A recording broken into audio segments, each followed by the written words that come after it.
How do you guys feel about this? Was depressing. No, but how about this though? This is a bit of a reality check, and it's again, I don't like to make judgments off of one game, but we've seen Celtics against Brooklyn a couple times now.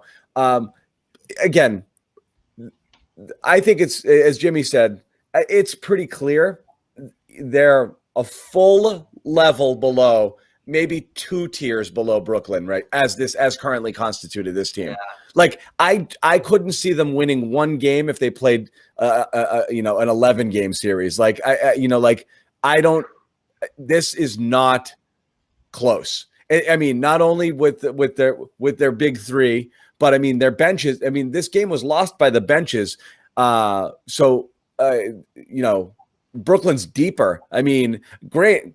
They're not terrific at defense. I don't think it's ever going to really matter. They're so much score you. It didn't matter tonight, and I thought they were awful defensively tonight. Awful. They're so much better than every team. I mean, the Celtics Celtics aren't playing great defense either. I don't think the Celtics can be competitive with these guys. So I don't want to break into TPE talk and Harrison. We'll get into Harrison Barnes and this and that, whether it fixes it. But again, it's, this is where we're at right now, is like, this is what you're chasing. And sure, injuries happen and you never know what's going to happen second half of the season. And again, KD's with a hamstring right now. Kyrie hasn't made it through a full season in a while. You don't really know. Harden still looks like he's out of shape. They could break down late. So again, there could be an opening there, but I mean, they're clearly a level head and shoulders above the Celtics right now. And I don't know that Harrison Barnes fixes it. Well, yeah, right. I mean, I don't think if you're the Celtics, you're trying to lean on to become the stronger team mentally, because obviously you're looking at a group of guys that they hadn't played with each other since ever until this season. So you have that working for you, but also Marcus Smart's a big part of this. I think Jaylen Brown, Jason Tatum. I really do think there's another gear, as a cohesive unit. I think that there's another gear for those two guys to reach, and I think we're going to see that happen. But they still need help, right? Yeah, second gear. This can't be a team that that relies on that, right? Let's say hypothetically they combine for 60 points, from here on out. Is that guaranteed win for the Celtics? I mean, they were almost 500 at the All-Star break, and these guys are putting up 26 apiece. So, like, obviously that's not always the recipe for success, but you're gonna have to get way more out of the rest of the team. And I'm not saying that it's going to be a hard thing to do. It's just a matter of, can you do it quickly, or can you put it together? Because we talked about before the All-Star break, that soft spot of the regular season is gone. So now you're in the mix of it. But at least right now, after the Nets, it eases up a little bit. You're not facing a top 14 or a top 4 team in the East or in the We've West. seen that doesn't matter. But exactly, that doesn't always matter, because these Celtics team, like we like to say, they'll play down to the competition, they'll play up to the competition. They're one of those teams. I didn't think the gap was massive tonight, but KD's not out there. I mean, this could have ballooned to 28 again. Right. Yeah. That's what I mean. It's like the best player on Brooklyn didn't play. The Celtics had all their best players. All their best players there. Yeah. The best one. Right. And if you're the Celtics, you can't really bank on like some of the like pie in the sky situations that John mentions, like, oh well, Harden looks like he might still be out of shape. And the guy's leading the NBA in assists. Like, is he really out of shape, or is that just how he is? Like, that's just Harden. Like, I think he's fine. Like before the trade happened, we were like, oh, it's not going to work. There's only one ball. All the stuff that everyone fools himself into thinking when a team's thinking about adding like a, all-star MVP type player to a team that's already good. We all try to think about all the reasons why it won't work. It's going to work. It's working, and there's really no reason to believe it will just stop working. Something catastrophic would have to happen. They're only getting deeper as the season goes on. Guys are jumping on board. They'll probably get another guy in the buyout season, if they even need one. I mean, they're already still in there, probably. Drummond's still in there. I mean, hell, Marcus Aldridge, who the hell knows? I mean, honestly, like, you can't rule anything out. So again, I think it's going to be really freaking hard to compete with the Nets. And Joseph, you want to talk about, the schedule eases up. That's fine and dandy. But once the playoffs come around, the schedule is not getting any easier. You're going to have to play a team like the Nets at some point. You're going to have to play the Sixers at some point.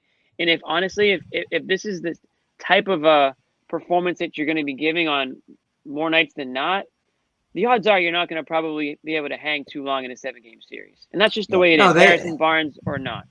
The Celtics aren't even close talent-wise. And I know, John, you say they can't close the gap enough for it to matter, but you do want to try to close that gap a little bit. Like, it's so wide right now that you can bring yourself closer and maybe give yourself a chance to win a couple of games in this. Because right now it does look like a sweep. It really does.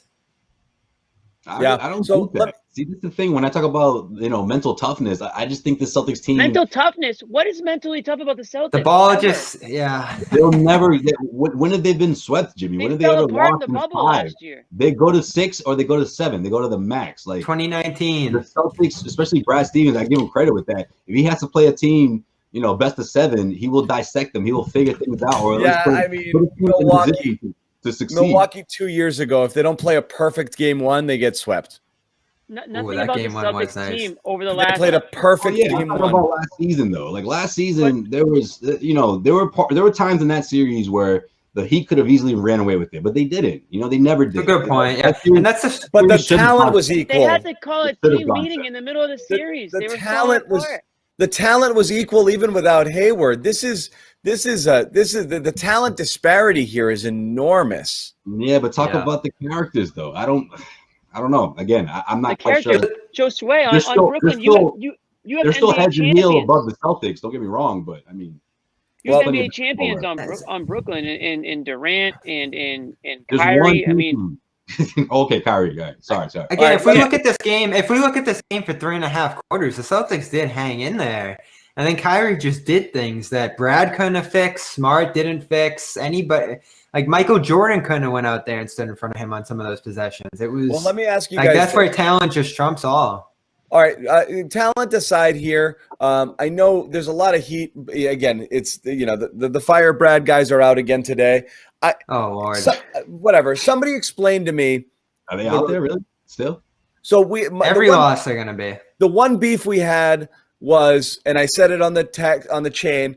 Brad's gonna sit here. Brad's gonna sit with these guys too long at the start of the fourth, and the game's gonna get away. And it almost did, and it got to 10 points. It turns out Tatum might have been like working through something, and that's why he didn't come in. I don't know. It felt like he was waiting till that 7-minute mark to get those guys back in. He wanted to get that bench rotation through the first 4 or 5 minutes before he brought them back. Which Jimmy pointed out, Smart came in about a minute or two late. A minute or two late for sure. And again, I know he's on that minutes restriction, but he really should have been in there a little earlier too. He came in about the 5-minute mark.